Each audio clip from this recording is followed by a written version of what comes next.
people making their way through. It's certainly a day of victory, and I think the army wants to be part of it. There is a military band from the army who entered the square about 2 hours ago and who's been playing march after march. The military is also distributing Egyptian flags to the people, so certainly a quite festive mood. If you compare it to last week at this time, well, the square was filled with defiance, with anger. It was just after Hosni Mubarak gave his last speech in which he indicated once more that he was not going to leave. So there was a lot of defiance here. Now, that defiance still exists a little bit.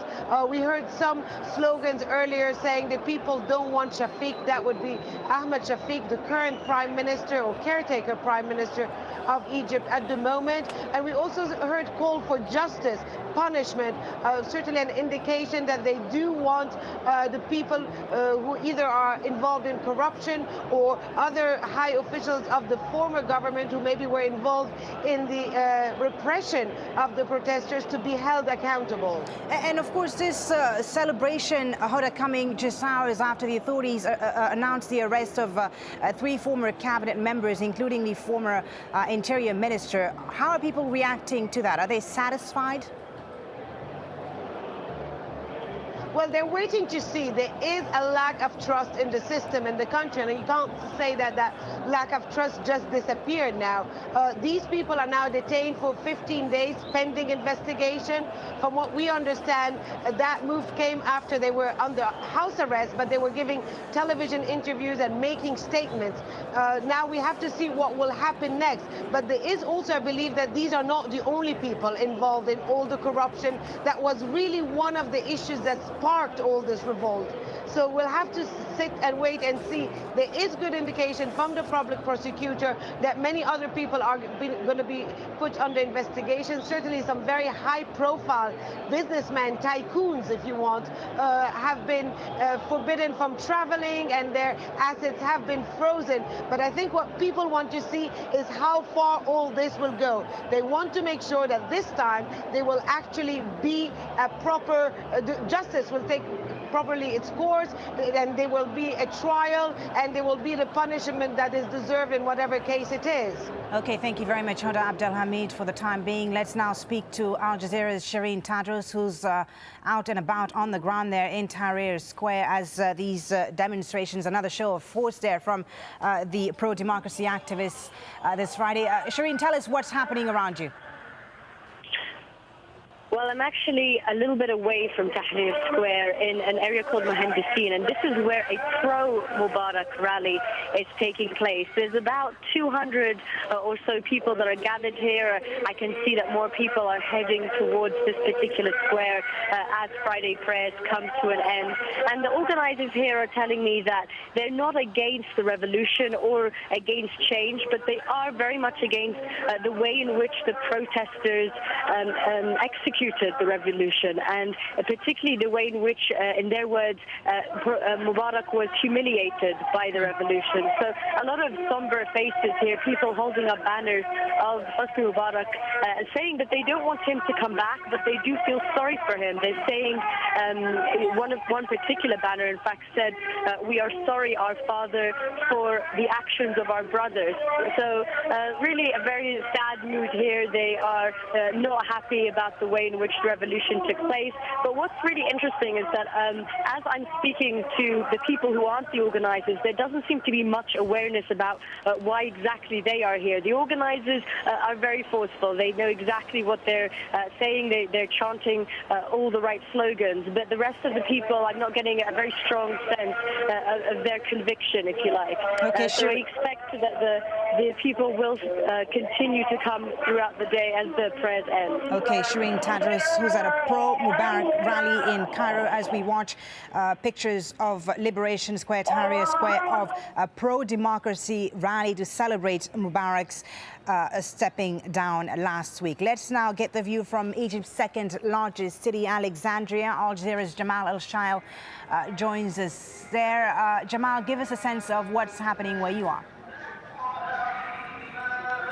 Well, Foley, thousands of people have already started gathering prior to Friday prayers here outside the Qa'id Ibrahim Mosque. This was the epicenter of the pro-democracy protests and gatherings over the past few weeks, and scenes of some of the most jubilant celebrations after the revolution managed to oust President Mubarak. Although there is celebration here, there is still memory of the martyrs. If I ask my cameraman to zoom in behind me, you'll see a massive Egyptian flag. That Egyptian flag has the pictures of just some of the martyrs, as they're being called here, from Alexandria, those who fell, died during the revolution. As we know that hundreds of people were killed during this revolution, despite it being peaceful from the side of the pro-democracy camp, as many have attested to.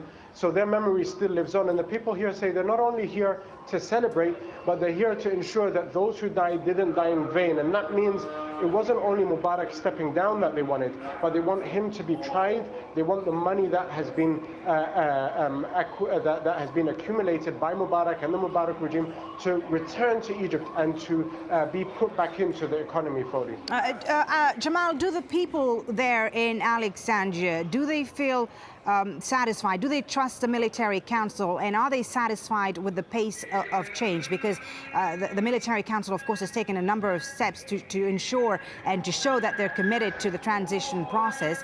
Are people there trusting them to deliver? Well, Foley, if you remember this time last week, there was some sort of agitation or growing impatience with the military from the people here in Alexandria. In fact, they had camped outside the Northern Command Center because they wanted the military to intervene.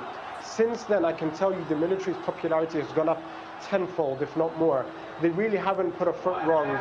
Many people credit them for finally persuading, if not forcing Mubarak to leave.